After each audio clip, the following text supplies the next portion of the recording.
There are moments that stay with you, not because of what happened, but because of what didn't. This one wasn't the worst trauma I do seen. It wasn't a massive code or an ethical disaster. But it's the one that plays in my mind late at night when the world is quiet.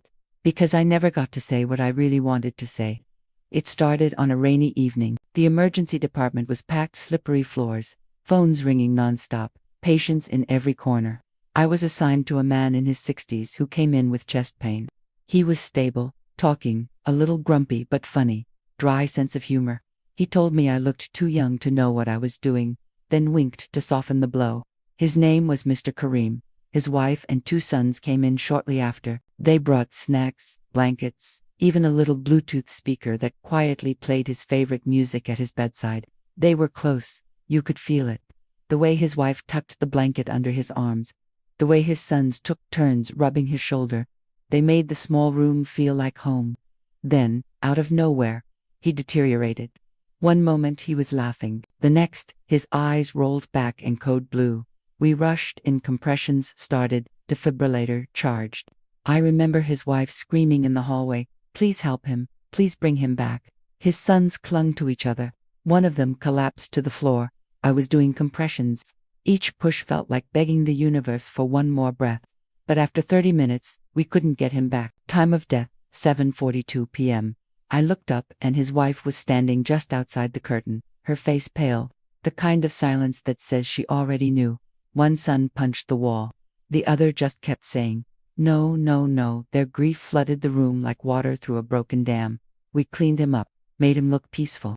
The family came in, they hugged him, kissed his forehead. His wife whispered something into his ear softly, like she still hoped he could hear. Then she looked at me, and in a voice that broke something inside me, she asked, "Did he suffer? Was he in pain? Did he know we were here?" I swallowed hard. I wanted to say so many things. I wanted to tell her that he was joking with me right before it happened, that his last moments were filled with the sound of his family's laughter and music, that I saw love in that room, that I tried, that we tried, that I wish I could have done more. But all I managed was, "He wasn't alone, and he knew you were here." She nodded, tears spilling down her cheeks. Then she whispered, "Thank you." But I didn't feel thankful. I felt empty. I felt like I owed her more than those few words. And now, if I could say one thing to that family, I'd tell them, your love filled that room. He wasn't just a patient. He was a man surrounded by everything that mattered. And even though we couldn't save him, he left this world in a space filled with care, dignity, and devotion.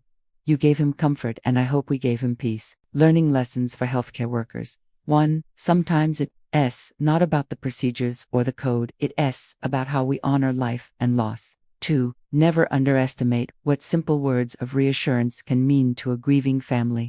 3. We don't always get to say everything, but showing up with heart can say enough.